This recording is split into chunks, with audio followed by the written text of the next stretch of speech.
Buenas tardes.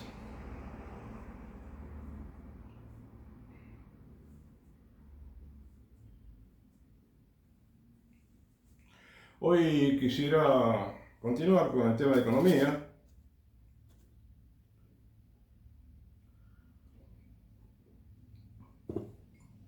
En la medida que pueda, yo quisiera ayudarte a entender algunos temas de la coyuntura económica argentina. ¿Sabes? La coyuntura sería la actualidad, ¿no es cierto? Cómo está actualmente la situación económica, ¿no?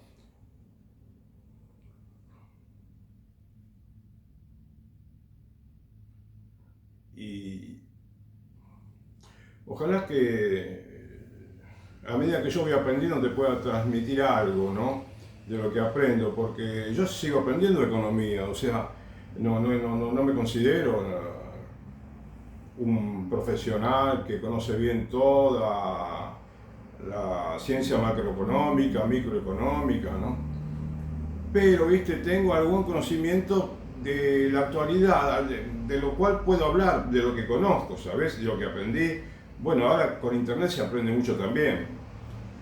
Y justamente con internet puedo aprender mucho más que con los libros que tengo de macroeconomía. Yo tengo por allí 2 libros de macroeconomía que tienen más de 1000 páginas.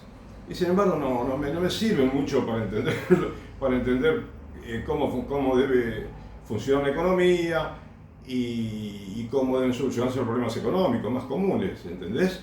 Así que ya te digo, por lo que yo conozco, por lo que yo he visto en la facultad, que estudié hasta tercer año nada más y no lo completé el tercer año, a mí lo que me parece es que estás muy desconectado de la realidad mucho de lo que te enseñan en la universidad, ¿sabes? Y por supuesto que lo que yo te voy a enseñar ahora es teoría, te voy a enseñar, lo que te voy a comunicar ahora es un poquitito de teoría, ¿entendés? Para entender pequeñas situaciones, por ejemplo, ¿qué es la economía de escala? ¿No? ¿O qué es la bicicleta financiera? ¿Sí? Bien,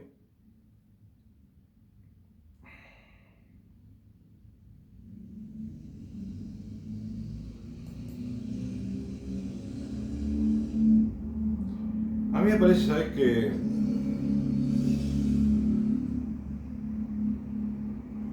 el presidente, pero por favor, mirá que me parece, digo, no estoy afirmando nada, a veces yo hablaba como afirmando todo, te quiero aclarar que no quiero afirmar tanto, ¿no?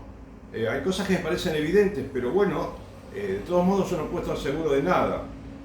Y lo que te digo ahora es que, te quiero decir, parecería que Javier Milei está empleando un pragmatismo, ¿no? Para resolver los problemas que tiene que ver con los grandes escollos que se encuentra a cada momento. Entonces dice, bueno, ahora digamos, la inflación está subiendo. Y bueno, se va a ocupar de la inflación, de que baje un poco. Pero, ¿y qué va a realizar? Y va a tomar medidas económicas que pueden empeorar aún más la situación. Porque parece que quiere restringir el dinero que hay en el mercado, ¿no? Que hay digamos, en la base monetaria, como dicen, que es todo el dinero que contante y sonante que está en los bancos y que se mueve, digamos, circula constantemente, ¿no? Si no me equivoco, ¿eh? Eh, y entonces, ¿cómo te digo? Estamos hablando de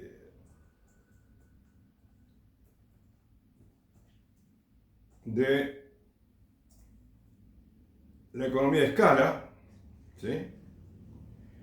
Pero te estoy hablando de Javier Milei, una frasecita, quiero decirte apenas para explicarte algo.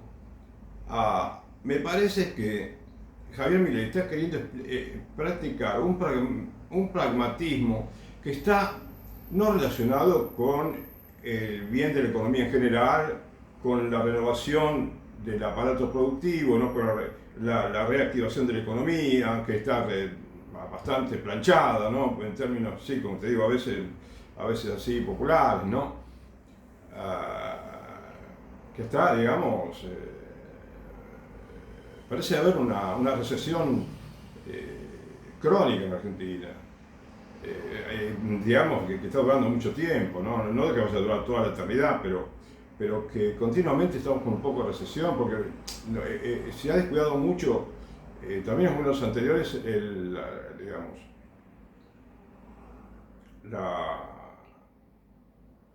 ¿cómo te diría?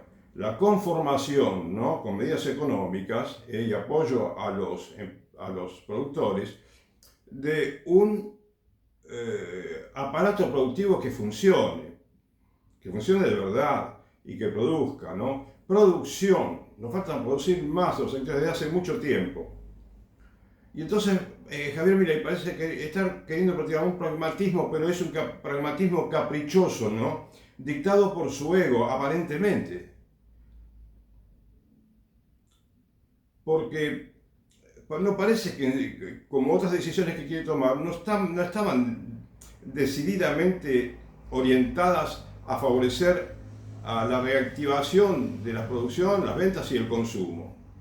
No, porque él, ya te digo, pensaba en que no quería que aumente el índice de inflación mensual y entonces acudía a medidas económicas que no estaban para solucionar el problema quizás momentáneamente, ¿no? Es como poner un parche, ¿no? A algo que está roto y que no puede durar mucho y que además puede ser pernicioso a la larga, ¿entendés? Y ahora parece que quiere producir algo parecido a una estanflación, que bueno, entonces ya esto se está complicando demasiado en Argentina. Pero por eso yo te quería explicar, porque a ver si logro hacerte entender, ¿no? Como maestro ciruela que puedo parecer, ¿qué es la economía de escala? ¿Y por qué la economía de escala ayudaría a que haya menos inflación en la Argentina? Porque cuando se achica el mercado, ¿no es cierto?, el mercado de bienes y servicios en Argentina, entonces, y se vende menos, entonces eso produce inflación porque los precios aumentan más. El productor, al vender menos, es como le cuesta todo más caro, ¿entendés? Por ejemplo, una empresa tiene costos fijos y costos variables, ¿viste? ¿Y el costo fijo qué sería?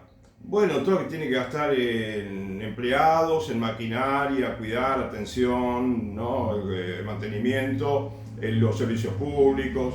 Bueno, todo eso hay gastos que los tienen que pagar aunque fabrique solamente una heladera, si es una fábrica de heladera, ¿no es cierto? Es un ejemplo que una vez escuché que sirve mucho. Ahora bien, si una empresa tuviera que fabricar solamente una heladera y la tiene que vender para recuperar lo que invirtió, bueno, pues la heladería costaría muchos millones de pesos, ¿viste? Muchísimo, porque, digamos, la gracia está en fabricar muchas heladeras, ¿no? Y entonces, puedes poner un precio accesible y ganas dinero. Ahora, si vos producís 100 heladeras, ganás un dinero. Si producís 500 heladeras, ganás más dinero. Pero a la vez tenés un beneficio que es lo que se llama la economía de escala. Estás fabricando a gran escala. Cuando a más escala fabricás, más, digamos, más económica te resulta la producción, porque tenés mucho menos costo fijo, ¿sí? Y entonces tenés la suerte que podés bajar un poquito el precio para ganar dinero, para ganar suficiente dinero. Por lo tanto, cuanto a más escala fabricas, es mejor para vos como empresario y para el consumidor, ¿sabes? Porque puedes conseguir el artículo a menos precio. Entonces, hay algo que se agrega a esto también, al tema de la economía de escala. Viste que muchos productores venden en el mercado local y también venden al exterior, exportan, ¿no es cierto? Entonces, si exportan, supongamos, un 20% de lo que producen o más, porque quizás se venden mucho más, bueno, ese 20% significa que hay un aumento en la escala de producción y es muy beneficioso porque entonces al producir mucho más puede conseguir que se vaya disminuyendo el precio por unidad, ¿sabes? Que no puede significar que no tiene que cobrar tanto por cada heladera o el producto que fabrique, ¿comprendés? Por eso China, como fabrica millones de cosas de cada artículo, por eso ellos lo cobran quizás tan económico porque los chinos además porque el tema del salario ahora ya no es como antes que les pagaban 2 manguitos, por así decir. No, ahora están cobrando más, están ganando más, pero de todos modos, el tema, el secreto de ellos está en que fabrican mucha cantidad, entonces se abarata el precio, ¿viste? Por eso vimos que a veces nos asombraba entonces, lo económico que eran los productos chinos. Bueno, por lo menos algo en general, ¿no? Y entonces, ¿qué te quiero decir con esto? Que Argentina necesita tener buena producción, ¿eh? Para vender en el país, ¿no? De modo que, por ejemplo, si una empresa tiene una capacidad instalada que le permite fabricar, diciendo cualquier disparate, 500.000 heladeras por mes, ¿no? Y fabrica solamente 120.000, bueno, tiene una capacidad ociosa bastante grande, que de 120.000 a 500.000 es capacidad ociosa que tiene, ¿sabes? Y la capacidad instalada, como le dicen, creo, era de que le permite fabricar 500.000. Entonces, si fabrica todo lo que puede, trabaja a pleno, ocupando todos los turnos, 3 turnos, supongamos, por día, no sé cómo es el tema, ¿no? Pero aprovechando bien el tiempo, bueno, la fábrica gana bien y puede expandirse mucho, ¿sabes? Y puede fabricar otros productos, quizás, ¿no es cierto? Se expande mucho. Entonces, pero si a eso, como te digo, le agregás las exportaciones, que puede exportar, suponete que fabrica 300.000, ¿no? Para el mercado interno. Y bueno, entonces y exporta 200.000, que es todo lo que puede exportar, fabricar por el momento. Bueno, las exporta y entonces sí, le saca provecho. Y la nación también le saca provecho al precio que tiene en el país.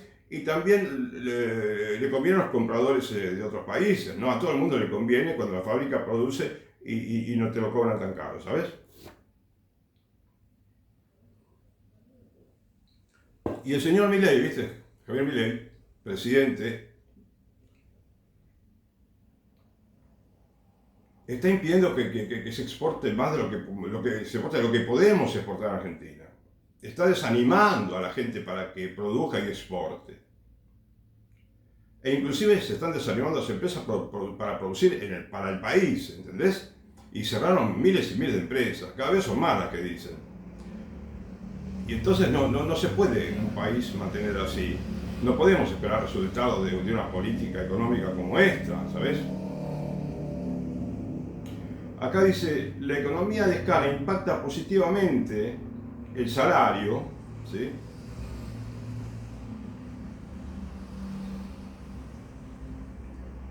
Real, al reducir los costos de producción y teóricamente abaratando los precios al consumidor, lo que aumenta el poder adquisitivo del trabajador, sin reducir su sueldo nominal, ¿entendés? Es decir, cuando la economía tu salario puede valer más, aun cuando en algunas ocasiones no te aumenten el salario nominalmente, vos seguís cobrando, suponete, 1.000.000, pero mejora tanto la economía que ya si puedes venderlo más económico en lo que vos comprás, a un precio más accesible, bueno, se valoriza más el poder adquisitivo de tu salario.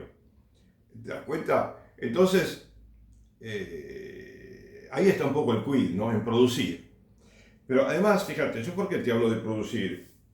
Porque mira, tenía que esperar para decirte esto, pero tengo un libro acá que se llama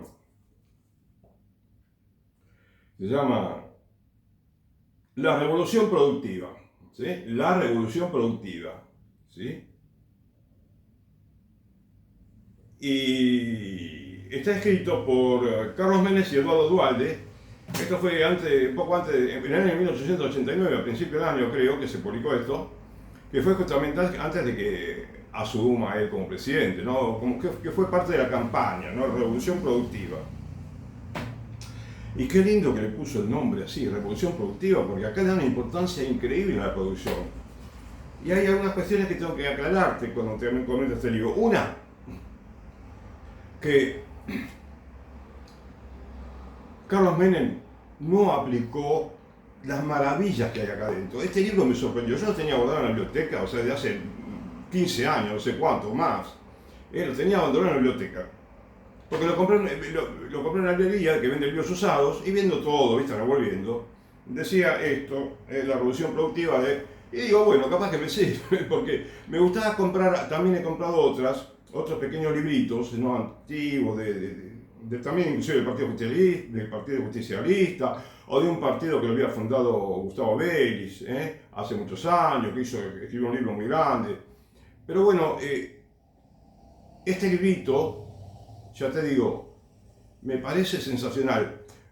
Pero ya te repito, te aclaro que hay partes del libro que no estoy de acuerdo, que no son necesariamente la economía, ¿sabes? Pero en lo que habla de economía estoy casi todo completamente de acuerdo, a tal punto que si vos me preguntás a mí si vi alguna vez en la vida un librito parecido a este del Partido de la Unión Cívica Radical, no lo vi. Del partido político de Álvaro Sogaray, no lo vi. Del partido político de Francisco Paco Manrique, que decía, un militar, ¿no? De la época de los militares, que fundó un partido político y había sacado muchos votos, no vi nada de eso. Y si me preguntás de los socialistas, los marxistas, no vi nada. Por supuesto que el Partido Justicialista actualmente no tiene, ¿cómo te diría?, toda la riqueza que podía tener, habida cuenta de que la doctrina peronista es buena, es muy buena. Y en el método que usó Perón en su momento, hubo errores grandes. No obstante, esos errores no lograron empañar toda la bondad que había en lo que se llama la tercera posición, ¿sabes? Que ni capitalista ni marxista, ¿sabes? Y son las dos cosas que critica la misma Iglesia Católica. El capitalismo como doctrina y el liberalismo, que es un poco son semejantes, capitalismo y liberalismo, y el marxismo, que es comunismo, sí, estatización. ¿Te das cuenta? Y vos fijate que yo vi las dos situaciones. Vi la situación, digamos, no he visto la situación extrema del marxismo en Argentina. Había algo parecido, pero no. Lo que yo sí he visto en Argentina fueron los extremos liberales y capitalistas, ¿sabes? Y ahora comprendo por qué Perón, el canto decía combatiendo al capital, ¿sabes? No digo que haya que combatir al capital, ¿viste? Agarrarse a trompadas, no. No, lo que digo es que el capital es un enemigo hoy en día de las sociedades. El capital tomado como ideología, el capitalismo, ¿sabes? Muy semejante al liberalismo. El mundo está imperando una ideología bien capitalista y bien liberal muchas veces, ¿sabes? Y eso yo lo comprobé, pero no cuando vivencié lo que vino después de Juan Perón en 1955, que después vinieron muchos partidos políticos, vinieron los militares, inclusive los militares eran liberales. Ahora, yo después de mucho tiempo me di cuenta, ¿sabes? Te digo sinceramente, yo ni siquiera sabía lo que era el neoliberalismo durante mucho tiempo. Leía en Página 12 o en otros diarios que criticaban el neoliberalismo, ¿sí? No sé si en Clarín también, pero no sabía exactamente, parece mentira. Ahora sí, ahora me di cuenta de lo que es el neoliberalismo. No es liberalismo, ¿sabes? Un liberalismo de la actualidad, o sea, es la libertad para cualquier cosa, ¿no? Y me acuerdo que, bueno, viste que antes se usaba mucho la palabra gorila para criticar a un no peronista. Y el gorila era alguien que se denominaba así porque era un antiperonista, ¿no? Pero un antiperonista de los que tenían un odio visceral a Juan Perón, ¿entendés? Y que se quedaron como traumatizados con el peronismo. Pero si vos estudiás el peronismo ahora, viendo los videos de Juan Perón, y comparando los gobiernos de Perón con los que siguieron después, también hubo una bonanza económica después de Juan Perón, pero también hubo muchas medidas liberales que fueron dramáticas. Comenzando por todo las maldades que hicieron apenas derrocaron a Perón. El gobierno militar hizo muchas maldades. A vos te puede parecer sorprender lo que te digo, te puedo parecer falso, te puedo parecer, no sé, no creo que te parezca eso, o hipócrita, pero, a ver, lo que quiero decirte es, porque estoy hablando del tema muy delicado de la República Argentina, y ahora mismo parece haber una especie de antinomia, Milei o anti-Milei, ¿no? Tenemos que te digo, volviendo a la historia que te cuento, eh, se desandaron políticas que eran buenas. Había política social que se arruinó todo. Sí, sí, sí. Poca o mucha, no importa, lo arruinaron.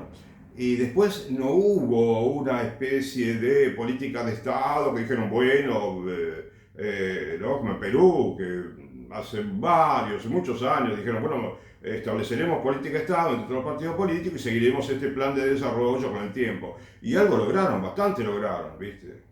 En Perú. Entonces tienen una economía mucho más prolija que la Argentina. Puede haber problemas económicos, pero yo me refiero, pero quizás no depende tanto de ellos. Yo creo que me refiero a la inoperancia nuestra, como para poder contener la inflación, para organizarnos, un plan de desarrollo, un plan quinquenal como tenía Perón, o cada 4 años, como que te guste, ¿viste? Pero, o cada plan para 10 años, 40, no importa. Plan, ¿viste? Que haya un plan, que todos nos pongamos de acuerdo. Si hay que construir una represa que se tardan 8 años en terminarlo, para así exagerar, ¿no? Bueno, el gobierno que viene tiene que continuar, ¿no es cierto? Pero que venga un gobierno y termine con obra pública, cualquiera que había, ¿viste? Deja de arreglar la ruta, así. Es un desastre, ¿viste? Es un desastre. Entonces, de los gorilas te quiero decir, no tenemos que llamar gorila al que es peronista, al que no es peronista, digo. A ver, espera. No, me refiero a esto, a que el que no es peronista no tiene que tener actitudes agresivas, como muchas veces he leído actualmente, muy agresivas contra el kirchnerismo. Yo comprendo que se estén enojados con el gobierno kirchnerista, e inclusive con algunas, digamos, actitudes del gobierno de Perón, pero después de todo, con todo el desastre que hizo Cristina Fernández, era mejor que este gobierno. Y fíjate que Cristina, pobrecita, la mujer, no quiero, digamos, rebajarla, subestimarla. La señora tenía sus cualidades, pero el gobierno de ella no tuvo mucho prestigio en el exterior. No tenía, la Argentina no atraía tantas inversiones como hubiera podido. Si hubiéramos tenido una inflación, suponete, no mayor del 4 o 5% anual, ¿sabes? Y también quizás se debía a la falta de experiencia que teníamos con la famosa ley de convenciones colectivas de trabajo, en la cual, bueno, a cada rato había que llamar a negociar, y era un viva la pepa que con lo cual no se puede, digamos, desarrollar un país. Inclusive debería comentarte el artículo 49 bis de la Constitución Argentina, que habla así de estas mismas negociaciones paritarias, si no me equivoco. O sea, te das cuenta, tenemos que modificar muchas cuestiones, ¿sí? De leyes, de costumbres, del pasado. Tenemos que revisar todo bien, corregir todo lo malo del justicialismo y también del radicalismo, ¿sí? Que traten de adecuarse más a la actualidad, porque es un partido que, de ser uno de los partidos políticos más importantes de Argentina, que dio buenos presidentes al país, bueno, de pronto está que nos parece casi que tiene apenas intendencias y algunos gobernadores. Es decir, y otros partidos, ¿no? O sea, en Argentina lo que está en crisis es la misma política, la misma la formación cívica de los ciudadanos, que no es la misma que cuando yo estaba en la secundaria. No es la misma, pero te puedo decir que es 40 veces menos lo que se enseña ahora cuando yo estaba en la secundaria. Está bien, te puedo exagerar un poco, pero no mucho, no te exagero mucho. Porque ahora no se enseña casi nada, antes se enseñaban un montón de cosas. Y un jovencito de 17 años tiene que saber, tenga una idea, tiene de cómo funciona la Cámara de Diputados, los senadores, cómo se votan las leyes, con qué mayorías, y si la vota la Cámara y después la otra Cámara rechaza y vuelve a la otra Cámara anterior y entonces insiste con los 2/3. Eso los chicos deberían saber. Y que el presidente puede vetar una ley y que por ese año entonces no se puede tratar, ya hay que esperar al año siguiente. Hay cuestiones muy elementales que y los mayores también lo saben algunos. Y bueno, tenés montones de conocimientos que deberían tener y no los tienen, ¿sabes? Es como que le tenemos alergia al estudio de los argentinos, ¿viste? Y en el mundo también, parece que ya no se estudia para nada, tanto como se estudiaba antes. En los mismos Estados Unidos, estuve leyendo.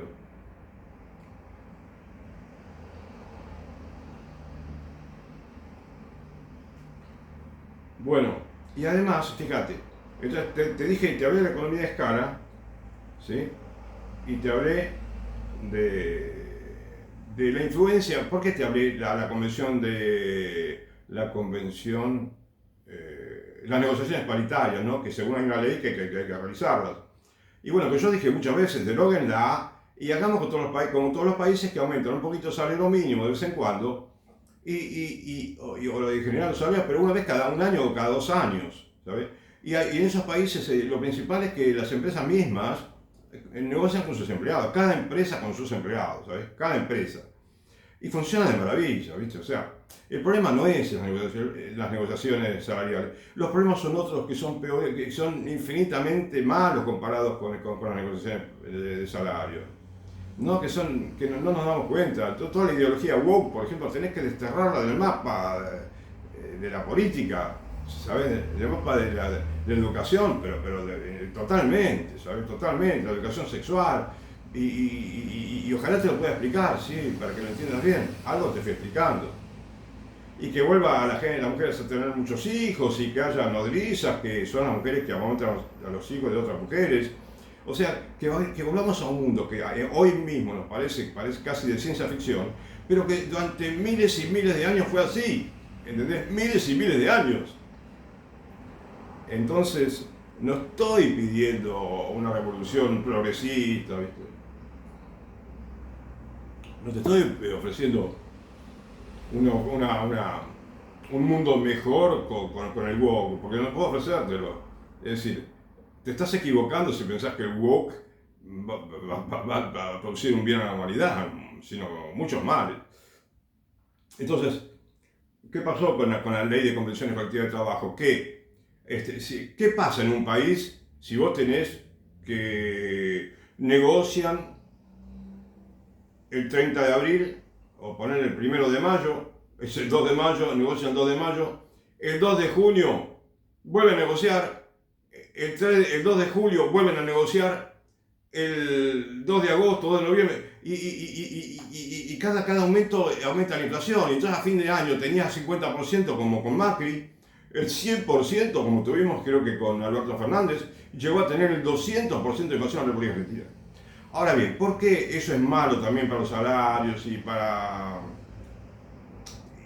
todo? ¿Por qué? Porque desde hace muchos años la Argentina está practicando lo que se llama la bicicleta financiera, ¿viste? Que en términos finos o términos correctos sería crawling peg, ¿sí? Le dice, ¿sabes? Bueno, casi de alguna manera se lo puede explicar con el crawling peg, que significa que el gobierno va devaluando un porcentaje todos los meses, ¿viste? Pensando que el dólar se va a conducir de esa manera también, que va a ir aumentando ese porcentaje. Pero ¿qué sucedía? Porque no dejaban aumentar el dólar. Entonces, ¿qué pasaba? La gente, ¿qué hacía? Ponía dinero en pesos, un plazo fijo a 6 meses, suponete. Y después, a los 6 meses, retiraba ese plazo fijo y compraba dólares. ¿Sabes? Esos dólares los cambiaba a pesos por ejemplo, volvía a comprar y los invertía. Y a los 4 meses volvía a comprar dólares. ¿Y qué pasa?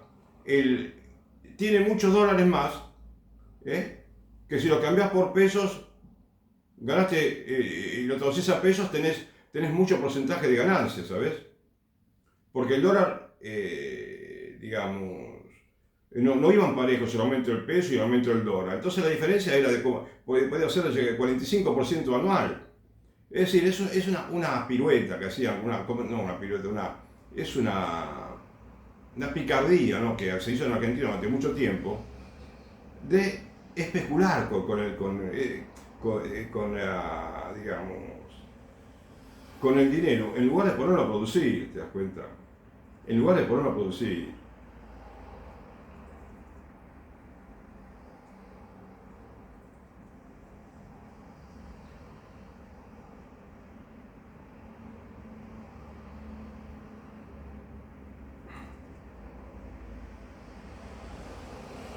Estoy hablando de la economía de escala.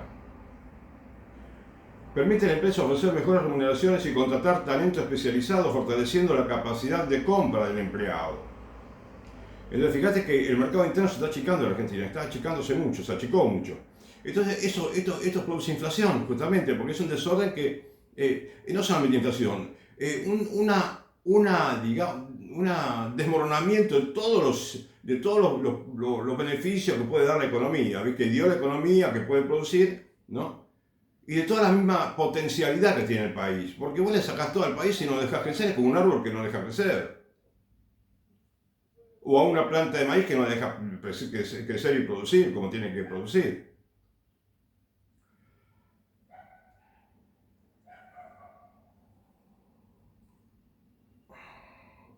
Y bueno, lo que aumenta, dice, el poder adquisitivo del trabajador sin reducir su sueldo, como creo que dije antes. La eficiencia generada por la escala, cuando más producís, permite a las empresas ofrecer mejores remuneraciones, como te dije. Al mejorar la eficiencia también, que mejora, las empresas pueden reducir costos variables y finales, ¿viste? Los costos variables. No solamente disminuye el costo fijo, que tiene que pagar la misma factura de luz o un poco más de luz, pero no tanto, para que se hace el triple de la producción. Y los costos variables, que se aumentan cuando más producís, más aumentan, bueno, también se reducen por la cantidad que fabrica. Entonces los costos variables y finales y aumenta entonces la capacidad de consumo real de la población. El salario sube si los salarios nominales superan la inflación, ¿no? Si te dan un salario mayor que la inflación, bueno, el salario real, el poder de compra, es mayor. Ahora en Argentina no se daba eso, ¿viste? Porque estaban continuamente subiendo juntos. Y esta es una situación, como te digo, si sube el salario real más que la inflación, facilitada por una empresa más productiva gracias a las economías de escala. Bueno, acá no... Lo dejo por ahora porque leí mal. Las economías de escala no solo mejoran las retribuciones, sino que también permiten a las empresas ampliar cuotas de mercado, lo que puede sostener el empleo y reducir la pobreza. Bueno, porque por supuesto necesitan más empleados. Y al haber más empleo hay más vida, porque ¿viste? Primero tiene que haber empleo en el país. Un desempleado es una situación muy triste. Y entonces habiendo trabajo, bueno, ya todo cambia. Y se reduce la pobreza. ¿Sí? Ahora, con respecto a la exportación, si una empresa, dice la inteligencia artificial, una empresa argentina que procesa localmente y exporta grandes volúmenes, suele aprovechar economías de escala, ¿sabéis lo que se llama economía de escala? Lo que reduce sus costos unitarios al distribuir los gastos fijos, maquinaria y estructura, entre más unidades, ¿sabes? Entre más unidades del producto. Este mayor volumen permite optimizar procesos, mejorar la competitividad internacional y revertir en tecnología para reinvertir, en tecnología para aumentar la eficiencia, ¿sabes? ¿Y qué sucede con los costos? Al aumentar la producción para exportar, el costo promedio por unidad disminuye, como dije, generando un efecto positivo en la rentabilidad. Y esto dice según Harvard Business School Online. Harvard Business School Online, la escuela de Harvard, la universidad, ¿no? Online. Contexto argentino, dice. Aunque las exportaciones industriales a menudo están concentradas en pocas empresas, aquellas que logran escala acceden a mejores condiciones en el mercado internacional, aumentando la eficiencia y a veces enfrentando desafíos de costos por insumos importados.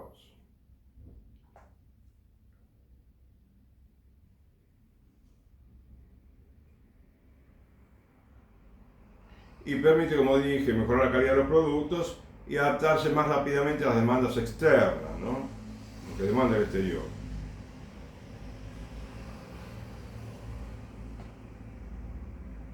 Y, viste, un enemigo de la producción es la bicicleta financiera, porque la gente dice, ¿para qué voy a arriesgar una empresa si con la bicicleta financiera gano igual o más que arriesgando a una empresa? ¿No?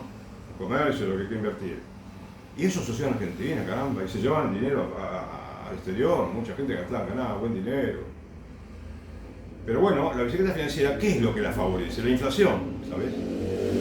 Porque dice, se ve favorecida en entornos de alta inflación cuando las tasas de interés en moneda local superan mucho a la devaluación del tipo de cambio. Acá quizás te complico mucho, ¿no? Permitiendo a los inversores vender dólares, invertir en pesos y recomprar más dólares a fin del ciclo. ¿Qué quiere decir acá? Si no tuviéramos inflación y mucha, digamos, así de, ¿cómo te diría? Mucha confusión y que suben los precios, sube el dólar, ¿sí? La tasa de interés tiene que subirla también, porque si vos tenés alta inflación tenés que subir la tasa de interés, porque la tasa de interés va como un poco concomitante con la inflación, ¿te das cuenta? Vos para poner un plazo fijo te tienen que dar por algo parecido a lo que es la inflación. Y si pedís un préstamo, generalmente te pueden cobrar un poco más que la inflación, que es lo que se llama, ¿no?, el spread, la diferencia que hay entre la tasa pasiva del plazo fijo que te pagan y la tasa activa que es del préstamo que te dan. Y en eso está la ganancia, en el spread, la diferencia entre la tasa pasiva y la tasa activa. Bueno, algo así, ¿no? Estoy aprendiendo.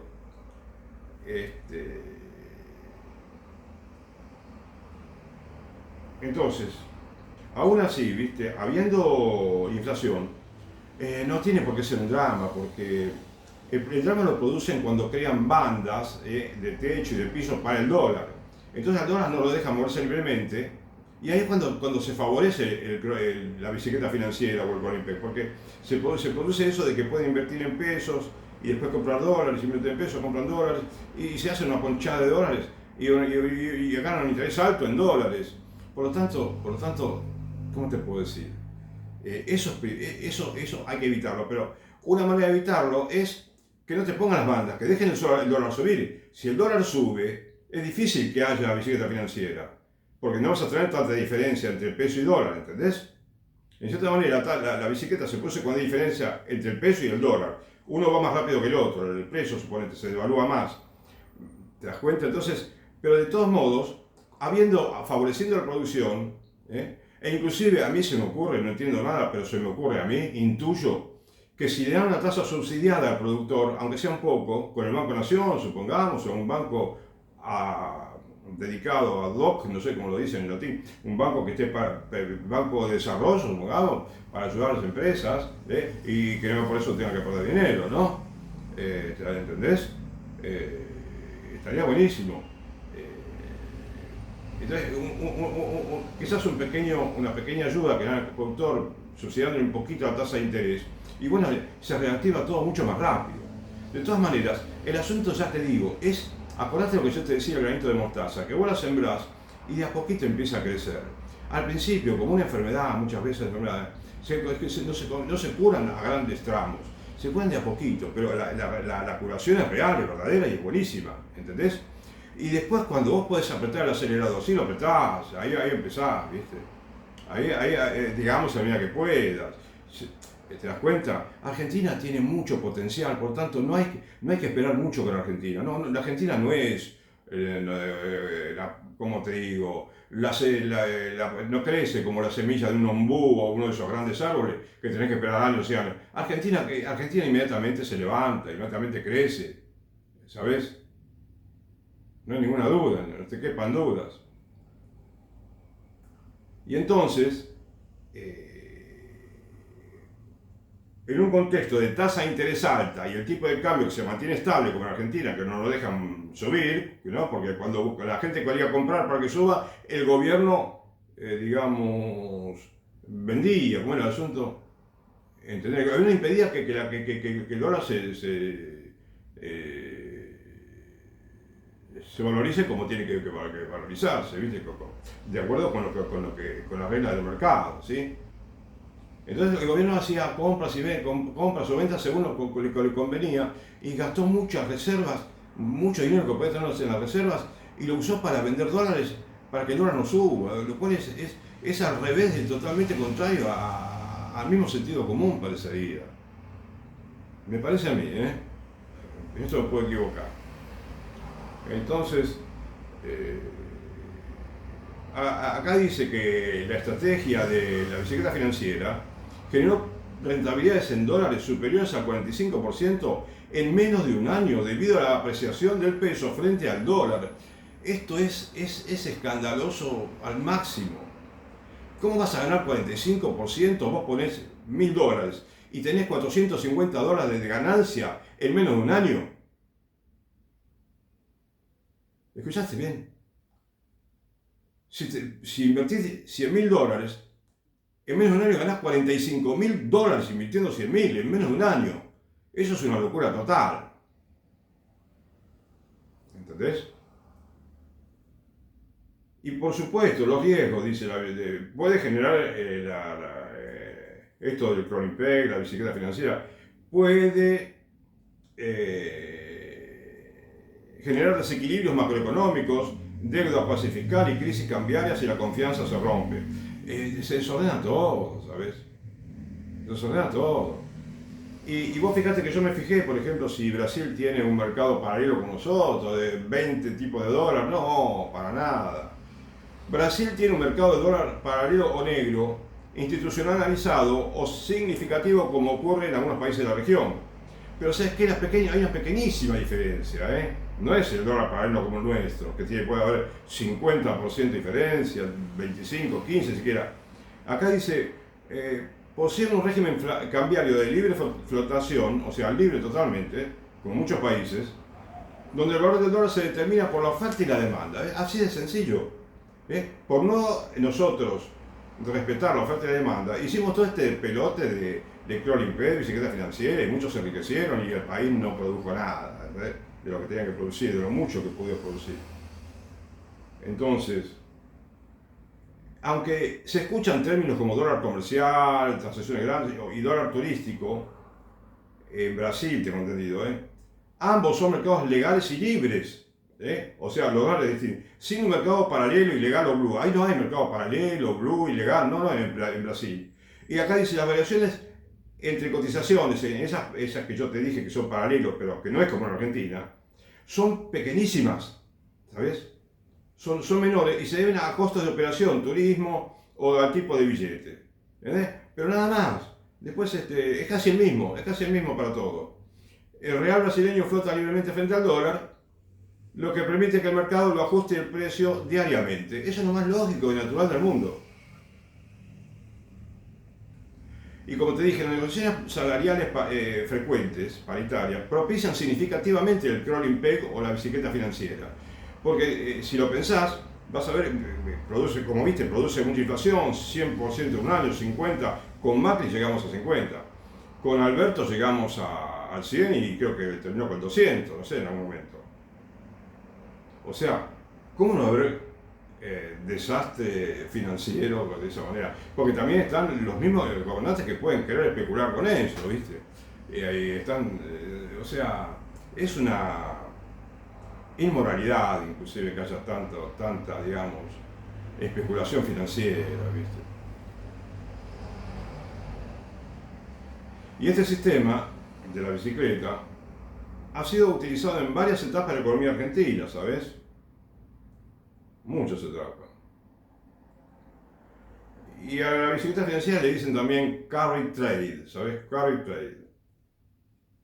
Si te dije crawling peg, no, tiene que ver con el peg, con la pequeña evaluación del dólar, no, con el dólar, digamos, con cepo, el dólar que no lo dejan subir, como subiría habiendo libre movimiento según la oferta y la demanda.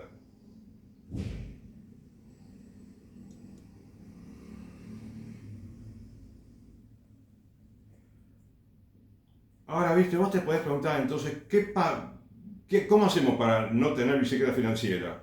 Bueno, hacer todo lo posible para que la inflación sea como en Costa Rica, como en Brasil, como en México, como en muchos países de América Latina, que es baja, menos del 6%, menos del 5% y menos del 4% en algunos países, y en Costa Rica llegó a ser el 0,51%, la mitad de 1% anual, en 2015. En 2015 fue la mitad del 1%, nada, completamente nada. Entonces, tenés que evitar, como te digo, la volatilidad del tipo de cambio. El tipo de cambio no sería tan volátil, o sea, movedizo, ¿no? Si hubiera una inflación baja, porque ¿para qué va a subir el dólar? Si hubiera inflación, sí, el dólar sube a cada rato. Pero vos, logrando la estabilidad de los precios, tranquilizás todo se tranquiliza y entonces tendríamos un combo perfecto, no combo para hacer mal, ¿no? Como ahora decimos combo perfecto, ¿no? Tormenta perfecta, no. Habría un combo buenísimo para que el país crezca, se desarrolle y atraiga inversiones y sea una Dubái, ¿viste? ¿Sabes? En cierta manera. Eso es lo que tenemos que lograr. Pero bueno, tenés la casa está muy desordenada, como decía Alfonsín, la casa está en orden.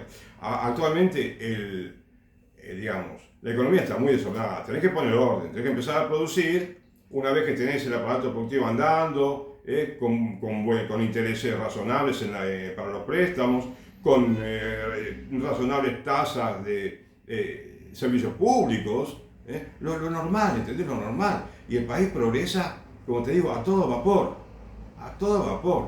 ¿entendés? Entonces también, como te digo, la inflación, lo que se pueda, porque aún habiendo inflación, vos podés alentar el Clonimpec de muchas maneras, ¿sabes?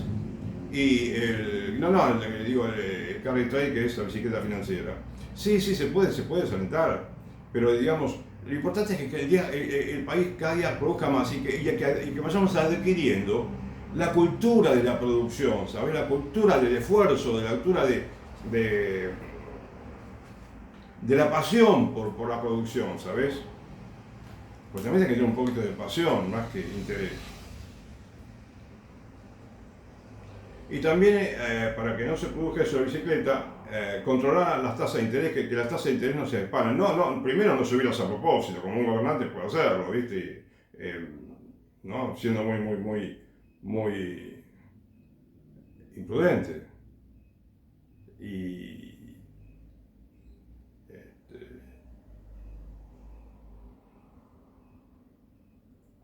como te decía, la tasa de interés no puede subir mucho. Tenés que tratar de siempre,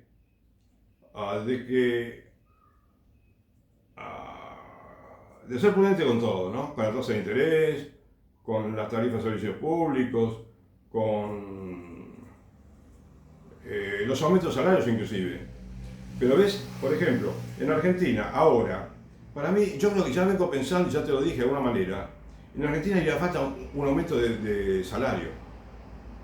Porque este gobierno se está olvidando del aumento. Aún así, con esto que negociaron acá, ahora con algunos sindicatos sí puede servir, pero está muy estancada ¿cómo te digo? La actividad económica. Tenés que inyectar un poco de dinero, ¿no? A los trabajadores, al mercado laboral. Y tenés que inmediatamente hacer lo posible para que mejore la producción, para que haya más producción de bienes. Comenzando por los alimentos, me parece, ¿sabes? Porque todo se reactiva. No es porque los demás tienen que hacer todo lo que se pueda, con todos los rubros de la economía, que se empiece a producir. Pero claro, está la política monetaria también. Si el gobierno se propone, ¿no?, hacer cosas raras, por ejemplo, ¿no? Ahora que están hablando de esta inflación, no sé si quieren producir esta inflación, querían por lo demás también hacer un pequeño plan para que la gente invierta los dólares que tiene en el colchón. ¿Te das cuenta? O sea, ellos apenas a cualquier cosa, para sea menos a darle ayudas al productor, ¿viste? Menos a hacerle más fácil la vida a los que producen y consumen. Y además, ¿sabes qué ocurre? Acá te decía algo que ya te dije otras veces. Me parece que Javier Milei y algunos de sus consejeros y miembros de su gobierno, ¿no?, los principales, a mí, yo me temo, yo sospecho, ¿viste? Me pregunto, no quiero sospechar nada, intuir nada, criticar nada sin conocer. Pero me parece que tiene algunas ideas que no las comunica. Tiene como cuando vos decís, ¿viste?, motivos inconfesables. ¿eh? Que no lo confiesan, pero hay intenciones que no son tan santas y las tienen y las ponen en práctica, porque Milei tiene una idea radicalmente equivocada de cómo debe funcionar la economía de un país en favor del desarrollo y del bien común general de toda la población. Tiene una idea desacertada, me parece. Entonces, si partimos de esa base, entonces ya no, todo anda mal. ¿Entendés? Y él lo demostró. Se quejaba de los impuestos, se quejaba de la doctrina social de la iglesia, se quejaba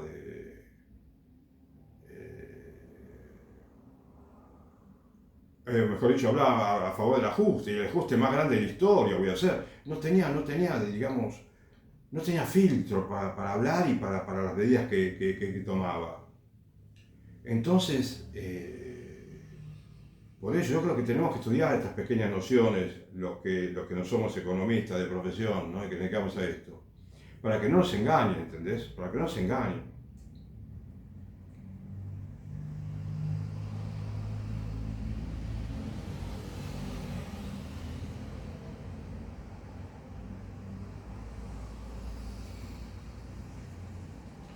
Entonces, mirá lo que dice acá.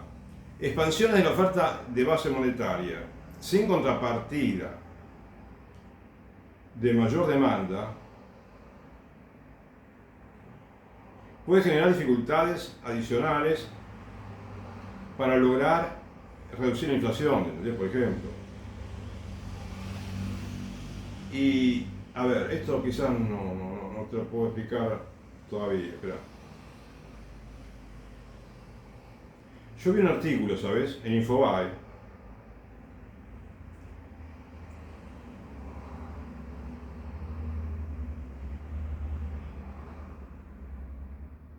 de unas ideas que tiene el gobierno para reducir la inflación, ¿sabes? Y termina con esta frase. Esta receta, la que te mencionó el artículo, para revertir el ascenso de la inflación mensual, porque viene aumentando hace varios meses la inflación, para revertir esa propensión y que baje la inflación,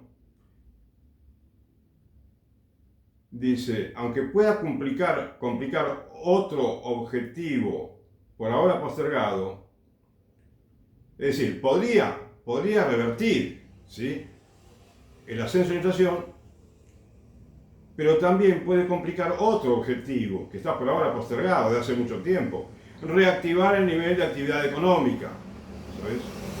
¿Para qué te sirve entonces esta idea ahora nueva que tiene Milei? Si no puede reactivar el nivel de actividad y el país se sigue fundiendo, seguirán habiendo más desempleo, empresas que quiebran, se van del país, y el último que cierra la puerta.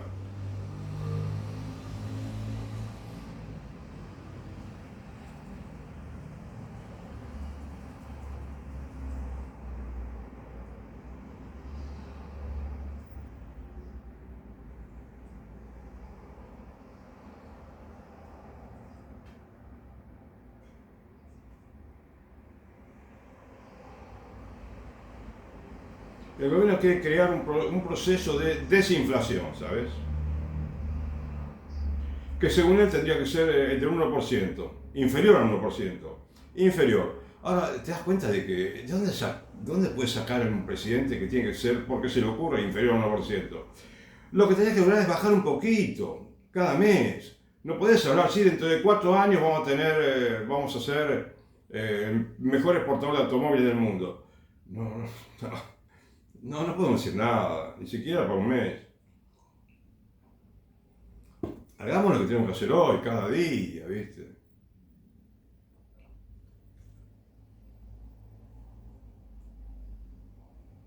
¿Sabes? Porque ahora hay poco dinero en circulación. Y habiendo poco dinero no se puede hacer nada, ¿viste? Y si el gobierno sigue dejando así, propiciando que haya poco dinero en el país, bueno, esto se va a acelerar el drama argentino.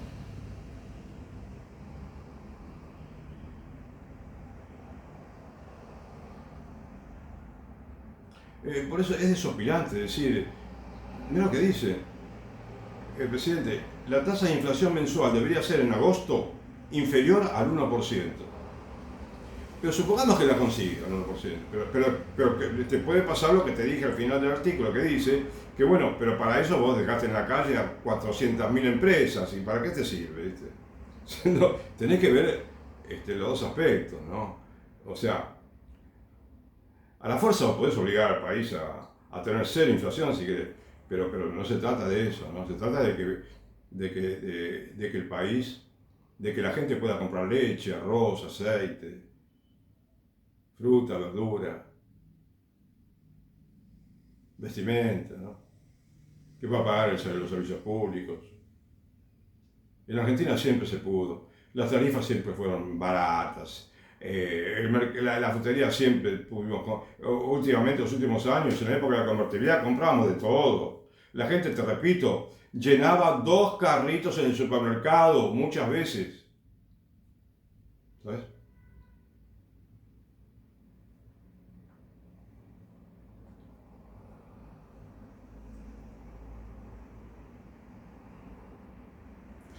Se inició, esto te lo dice en letra gruesa, ¿no? En negrita, ¿no? Como que para darle más importancia, se inició una política monetaria más astringente, o sea, que haya menos plata, a pesar incluso de la acumulación de reservas, porque parece que están acumulando reservas y yo no sé cómo es el tema, porque dicen que compraron y no hay, si la recaudación de impuestos no aumentó mucho y el superávit de la balanza comercial, que son las exportaciones, y el balance del turismo también no dio tan positivo como el año pasado, ¿de dónde van a sacar los dólares? Tendríamos muchos miles de dólares que pagar. Pero bueno, Economía dice, recurrió a un apretón monetario y una retracción de casi 800.000 millones en la base monetaria. La base monetaria, que acá está clara, dice, es el dinero en poder público y los depósitos en pesos en las entidades bancarias del Banco Central. O sea, el dinero que hay en todos los bolsillos, ¿no? Por decir lo que está en la ciudad, contante y sonante, el dinero. Más los depósitos en pesos, no plazo fijo creo, en pesos, en las entidades bancarias, bueno, eso es la base monetaria, si no me equivoco, ¿sabes? Y si vos tenés una base monetaria con pocos pesos, difícilmente va a mejorar el consumo, la producción, las exportaciones. Es desopilante.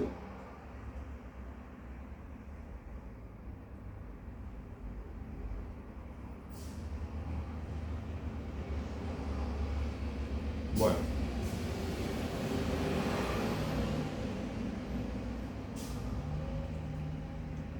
¿Sabes qué? A ver si hay algo más que te quería contar de acá.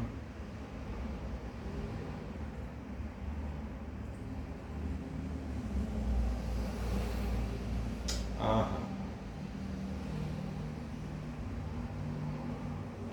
Te hablé de la bicicleta financiera, ¿sí? De la economía de escala, la inflación, la importancia de dominarla, con prudencia, digamos, con mucha coordinación con las otras variables, ¿no es cierto? La tasa de interés, que todo se haga ordenadamente en un programa macroeconómico, en un modelo macroeconómico en el cual todo se baja paulatinamente y bien y aumenta al mismo tiempo que puede aumentar la producción y entonces eso es un esquema, eso sería un ciclo positivo, ¿no?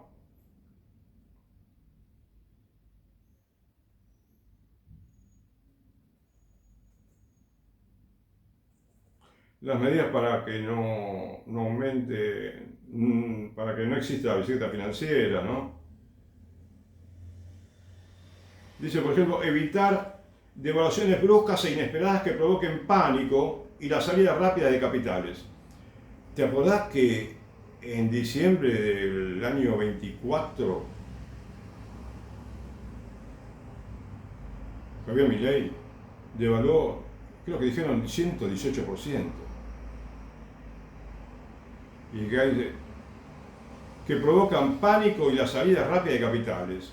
25% de inflación tuvimos en diciembre. ¿Ves? Esa es una medida totalmente absurda, imprudente, ¿viste? Que casi nadie lo había tomado en el mundo, ¿no? Nadie, creo.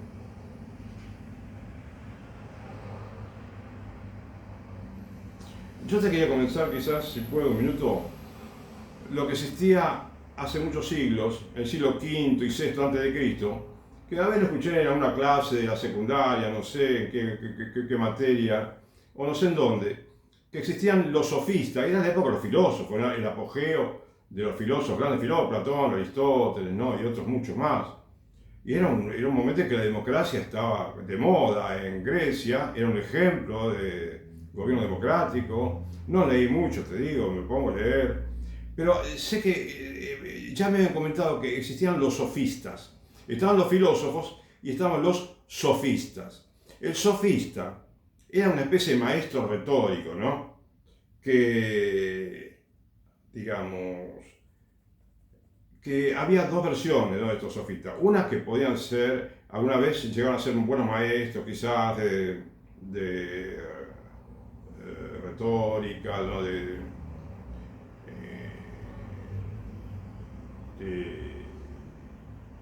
de alguna manera de filosofía también. Pero era la versión triste de los sofistas, era que, digamos, que eran tildados de falsos filósofos, principalmente por Platón y Aristóteles. A diferencia de los filósofos tradicionales, cobraban por enseñar. ¿Viste? Y fíjate qué increíble, yo que vengo pregonando que la Iglesia Católica fue creada para todo gratis, y fíjate qué increíble, qué interesante, falsos, cobraban para enseñar, por enseñar. Y se centraban en la persuasión y el éxito político en lugar de la verdad objetiva. ¿Te das cuenta? A ver, cobraban dinero. Y en lugar de enseñarte la verdad filosófica, si existía, no la verdad que se podían conocer, bueno, no, te enseñaban a persuadir y a tener éxito político sin que te importe mucho la verdad objetiva, ¿no es cierto? La idea era ganar, persuadir con engaño quizás y ganar dinero. Y el éxito político, bueno, siendo no muy honesto, ¿no? Entonces, aquí se detallan los puntos clave, dice, sobre el por qué recibieron esta denominación. Eran maestros itinerantes que cobraban altas sumas por sus lecciones de retórica, oratoria y cultura general, lo cual contrastaba con la búsqueda de la sabiduría sin fines de lucro de los filósofos como Sócrates. Entonces, había un enfoque de persuasión, ¿sabes?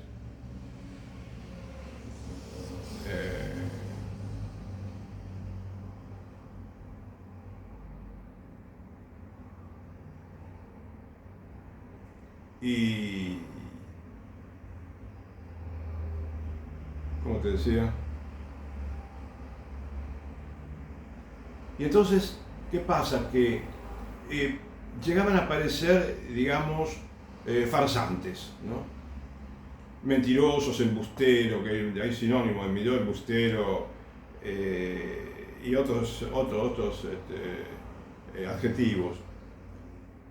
Por lo tanto, eran filósofos falsos y sabían mentir, sabían engañar, sabían persuadir. Ellos tenían la técnica de la persuasión.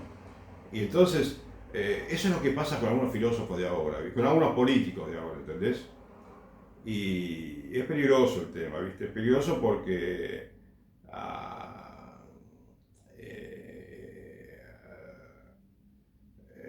hoy en día tenemos muchos sofistas en política, muchos sofistas.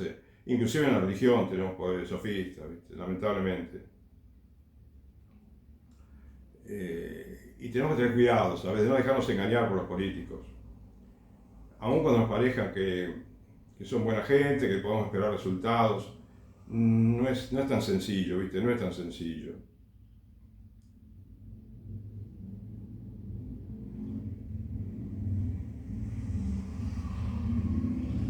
Bueno, entonces voy a ver si te comento algo del librito, no sé, porque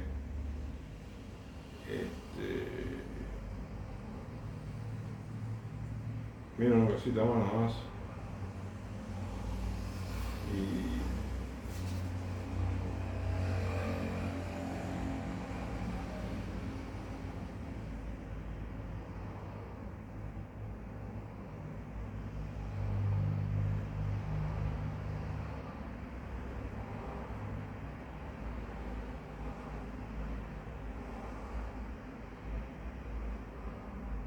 ¿viste? Los filósofos contemporáneos y posteriores los acusaron, los buenos filósofos, de ser maestros de la pseudo sabiduría, argumentando que enseñaban a engañar con razonamientos engañosos, sofismas, para obtener poder político. Hay una actividad que tiene el gobierno actual, por ejemplo, a mí me parece, que es realmente deleznable, ¿sabes? Parece que tienen trolls, que son los que, gente que se pasa el día enviando mensajitos, ¿no? En opinión de los lectores, en muchos sitios de internet, para hablar más de la oposición al gobierno. Y eso es una canallada, ¿viste? No se puede, es una falta de ética, pero fenomenal, ¿sabes? No se puede, están siempre denostando, inclusive insultando. Hay un lenguaje de violencia en Argentina que no habría que utilizarlo, me parece, ¿viste? Porque ya hay una especie de antinomia en Argentina. Los que están a favor, los que están en contra, ¿viste? Y es como en la época de Perón, que mira, de ahí viene un poco la palabra antinomia. Estaban los peronistas y los antiperonistas. Tenemos que tratar de no buscar, querer ejercer la violencia sobre el que no piensa como nosotros. Yo trato de demostrarte que, bueno, que muchas políticas del gobierno están equivocadas y trato de enseñarte, pero jamás te gritaría, te insultaría, que no tengo ni me pasa por la cabeza insultarte o gritarte o ejercer la violencia contra nadie, porque parece que se puede persuadir. Además, si uno tiene un conocimiento que le hace sentirse seguro de lo que piensa, bueno, no hace falta, digamos, lo mejor es usar argumentos, ¿sí? Técnicos, científicos, comunes, de la vida, bueno, que te sirvan para convencer, y se puede, ¿sabes? Se puede. Pero hay gente que no tiene argumentos, no estudia, no lee nada y capaz que se cree que sabe más que cualquiera, ¿sabes? Entonces, el sofista es alguien que finge, no es sincero, simula ser bueno, capaz, honesto, cuando no lo es. Y sinónimos pueden engañador, impostor, mentiroso, embustero, tramposo, simulador, fingidor, embaucador. Y en teatro, en el teatro antiguo, era un actor que representaba farsas, comedias ligeras y burlescas. Es alguien que vive una mentira, que actúa de forma hipócrita para aparentar algo que no es, siendo esencialmente una persona falsa y desleal, que finge lo que no es o no siente. Bueno, ojalá que no tengamos ningún político así, ¿viste? En Argentina, ni dirigente de cualquier religión o que sea, ¿viste?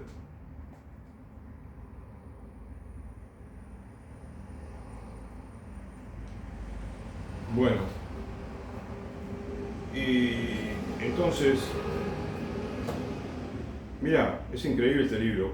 Te juro que, bueno, me van a decir, cuando yo comencé a leerlo dije, pero ¿cómo? Me encontraba con que cada párrafo coincidía con lo que yo venía diciendo, de cierta manera, con lo que a mí me gustaría que sea la política, la economía, ¿viste? La doctrina social. Extraordinario. Inclusive hablaba de valores morales, espirituales. Este libro es extraordinario. Por eso te digo que Menem no lo aprovechó este libro. No obstante, yo creo que el balance del gobierno de Menem fue bueno, fue bastante, se aprendió mucho, y aprendimos mucho del valor que tiene la inflación 1, la inflación 2, 3 o 4 y no más, ¿entendés? Anual. Ahora, quizás si te leo acá 2 páginas que sintetizan un poco, capaz que te sirve, no sé, porque para que tengas una idea, ¿sabes? Acuérdate que el libro se llama La Revolución Productiva. Y acá dice las 10 razones de la revolución productiva, ¿sabes? Y con esto, si os quiere, termino.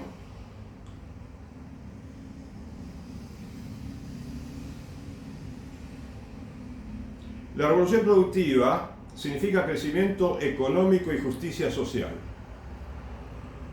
Crecimiento económico y justicia social. Perfecto, porque ni uno sin ni otro, ni uno sin el otro, ni uno sin el otro. Pretende terminar con las trabas que hoy frenan nuestro desarrollo. Le dice basta a la especulación financiera, porque esto es lo que pasa acá. te cuenta todo exactamente igual que pasaba en el año 89 y 15 años antes también, ¿sabes? Algo así, ¿no? Porque hablaba de que llevamos este problema de hace 15 años, decía. O sea, los argentinos, no sé, desde siempre estuvimos con problemas, parecería. Pero podemos cambiar. Muchísimo.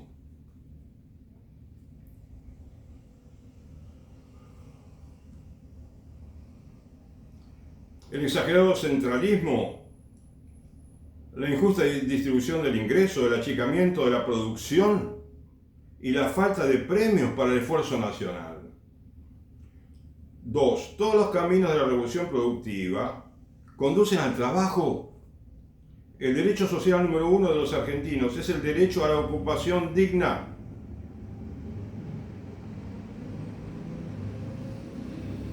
Sin una nueva cultura del trabajo no hay cambio posible. Hay que reemplazar a la Argentina especuladora, como la que tenemos ahora, que hay mucho tiempo, por la Argentina del trabajo, donde el sacrificio realmente valga la pena.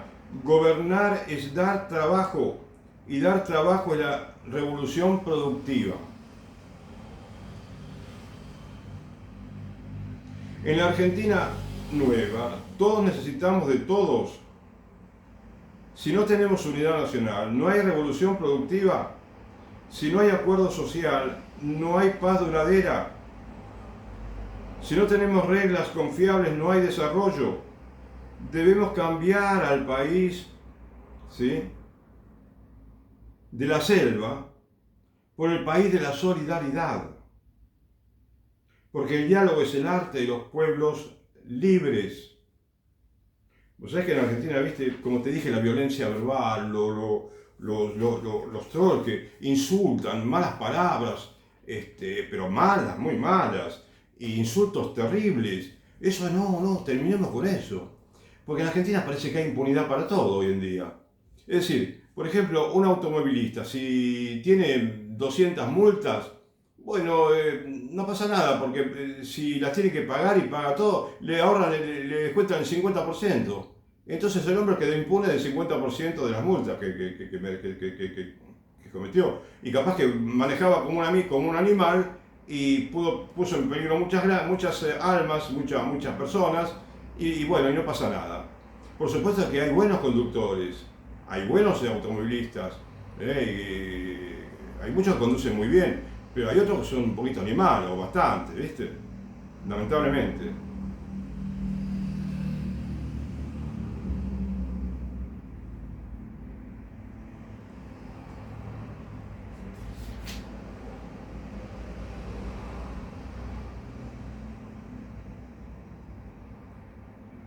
El diálogo es el arte de los pueblos libres. Es imposible crecer sobre el hambre del pueblo, el 3 y la revolución productiva con un pueblo de bolsillos vacíos. ¿Te das cuenta? Me acuerdo que Perón decía, en Argentina cualquier ciudadano tenía 100 pesos en el bolsillo. Cualquier trabajador tenía 100 pesos en el bolsillo. Y 100 pesos valían plata, y así, el salario estaba muy bueno. Eso es lo bueno que hay que rescatar de Perón, ¿entendés? Del gobierno de Perón. Ojalá que lo estudiemos mejor y saquemos lo bueno de cada presidente, la experiencia. También te diría que aprendamos de Ilia, que aprendamos de Irigoyen, ¿entendés? O de otros más, sin duda. El salariazo, acá dice, es el pilar de la economía popular. ¿Ves? Acá te asusta, te digo el salariazo, quizás te asusta, ¿no? O si sos gorila. no quiero ofender, pero ¿sabes qué pasa? Yo también me sorprendía cuando decían salariazo, pero después te voy a explicar en otro momento a qué se refiere. Que no es un salariazo de aumentarte como en la época de Isabel Perón, Isabel Martínez, que había paritaria y algunos dieron el 160%, ¿viste? Y para menos de un año, creo, porque era una locura. Y bueno, tuvieron que bajar, un escándalo hubo, y así fue como se descuajeringó la economía, ¿no? Pero aún así, el país tenía intacta el aparato productivo, andaba todo bien, ¿sabes? El único camino para abrir las fábricas es consolidar un mercado interno, estarás de acuerdo, que demande más y más producción, ¿no? Estamos todos de acuerdo. El mejor estímulo para la inversión productiva es un pueblo feliz, pero no hay ninguna duda de esto. Pensalo. La revolución productiva es también la revolución exportadora. Fíjate que cómo concuerda con lo de hoy. Estamos impidiendo la exportación. El crecimiento económico es sano si crecen las exportaciones y si se conquistan nuevos mercados internacionales. Me hace acordar que una vez Chile hizo un acuerdo internacional con el estado de California, en Estados Unidos, que es más grande que Argentina, por supuesto, el estado de California. Económicamente también. O sea, se caracterizaba el gobierno por hacer acuerdos comerciales con muchos países, ¿sabes? Chile. La revolución productiva, como dije, el capital nacional y extranjero productivo tendrá las puertas abiertas en la Argentina. Bueno, dice el capital nacional y extranjero, claro, pero claro, con prudencia también, como siempre. Es decir, primero, mira, acá primero lo primero, empezar a producir, que no se arruinen las máquinas, que no se oxiden, que estén bien engrasadas y también que estén bien engrasada la administración, la organización del país, los hombres y mujeres que pertenecen al Estado como funcionarios, como empleados, empleadas, ¿entendés?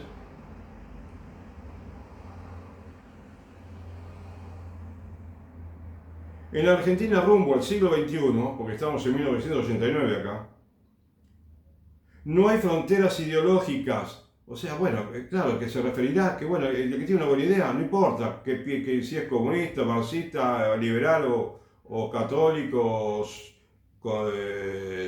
católico social. Bueno, claro, bueno, hay que entenderlo, ¿no? Porque la soberanía no existe sobre el atraso o la decadencia. Ser soberanos es terminar con los grandes negociados y comenzar con los grandes negocios. En el gobierno de Macri decían que era en vez de plan económico, tenían plan de negocios, o quizás de negociados, ¿viste? El capital nacional y extranjero productivo, el número 6, tendrá las puertas abiertas, como dije. El capital parasitario tendrá las puertas cerradas, el capital que viene para especular solamente. La deuda externa no podrá impedir nuestro crecimiento, porque la democracia sin justicia social no es verdadera democracia.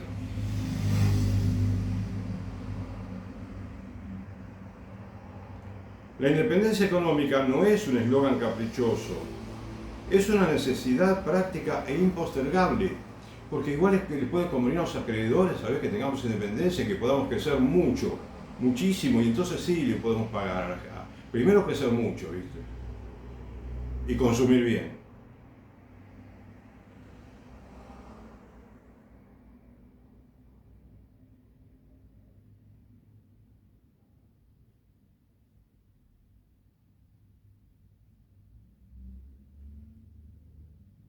Es una necesidad de independencia económica práctica e impostergable. Ser libre significa crecer. Ser grandes también es exportar. La opción de la hora es producción o decadencia, no a la patria financiera. Fíjate, qué increíble cómo concuerda después de casi 40 años. Y antes también. Si a la patria productiva, sí a la patria productiva. En esta chiquita no puedo leer. No al país de la especulación parasitaria, sí al país del riesgo creativo. No a la sociedad que endiosa el dinero, sí a la civilización del amor. El crédito tiene una función social, es un beneficio para todos y no es un privilegio para los más poderosos. No aspiramos a un Estado elefante ni a un Estado bobo. Aspiramos a un Estado con eficacia social, un Estado moral, moderno, sin burocracia y sin despilfarros. Un Estado para la defensa nacional y no para la defensa del delito, la coima o la patria contratista. Somos un país empobrecido y centralista. Queremos ser un país rico y federal. Nadie podrá crecer y progresar si el interior no crece y progresa. Ningún argentino podrá realizarse en una comunidad que no se realiza. Nuestro federalismo comienza en los municipios, continúa en las provincias y culmina en la patria grande latinoamericana. La revolución productiva es la liberación de todos y cada uno de los argentinos. Es una explosión de iniciativas individuales en el marco de un país con trabajo y oportunidades. Es la convocatoria a los jóvenes, las mujeres, los militares, empresarios, bueno, todo el mundo. La iglesia, los partidos políticos y las organizaciones de la comunidad. La democracia con libertad y justicia social es posible, porque cuando un pueblo se decide al trabajo es invencible. Bueno, trabajo y otras cosas, ¿no? Por ejemplo, trabajo y en un país donde no existe el woke, ¿sabes? El woke, como lo llaman. Porque el woke arruina todo, más que la economía. No te olvides que yo no me olvido por eso de decirte. El woke. Que no quede nada de todo eso. Enseguida que deroguemos todas las leyes, absolutamente todas las que hablan del woke, enseñanza, educación sexual, matrimonio igualitario, como lo llaman, atentado, digamos, leyes contra la vida, ¿sí? Cambio de género, todas esas barbaridades. Y yo sé que esto te puede producir, a algunos le puede producir un poco de escozor, ¿viste? Porque si me pongo a pensar en qué pensarán de lo que yo digo, de los mileístas, los fanáticos, y quizás son capaces de pensar muy mal de mí, ¿no? Inclusive otras personas, inclusive la misma religión quizás, cuando hablo de temas morales. Pero viste, modestamente te quiero decir que pensar lo que te digo, y vas a ver que en muchas cosas no me equivoco, en casi todo, porque no trato de no equivocarme en nada, si no, no te lo digo.